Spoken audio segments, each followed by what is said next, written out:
C'est devenu aujourd'hui la référence mondiale, avec un chiffre d'affaires de 1,8 milliard de dollars et une pluie de commandes en 2014. ATR écrase le marché des turbopropulseurs en Asie notamment.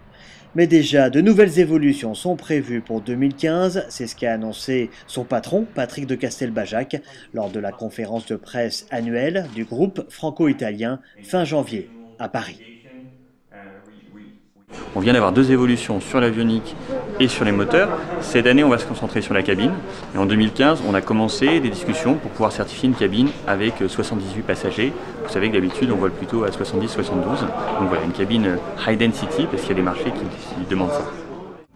Avec une cabine améliorée et l'avionique dernière génération des 72-600, le marché reste sous le charme. L'an passé, 83 appareils ont été livrés, nouveau record pour ATR qui vise 90 appareils pour cette année et peut-être même la barre des 100 pour 2016.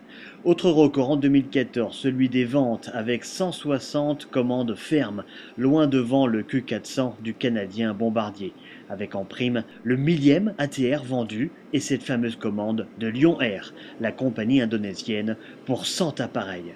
ATR poursuit aussi son développement en ouvrant une représentation commerciale à Tokyo et un centre de maintenance à São Paulo, sans oublier la formation des pilotes.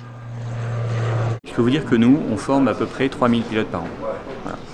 C'est à peu près ce qu'on fait dans le monde entier. Et c'est quelque chose qui continue à évoluer, non seulement parce qu'on amène plus d'avions sur le marché, mais aussi parce que les pilotes d'ATR font beaucoup de rotation, d'accord, c'est des cycles courts. Donc en fait, ce sont des gens qui acquièrent assez vite une expérience forte. Et le souci qu'on a en fait, c'est que régulièrement, on se les fait piquer par les Français.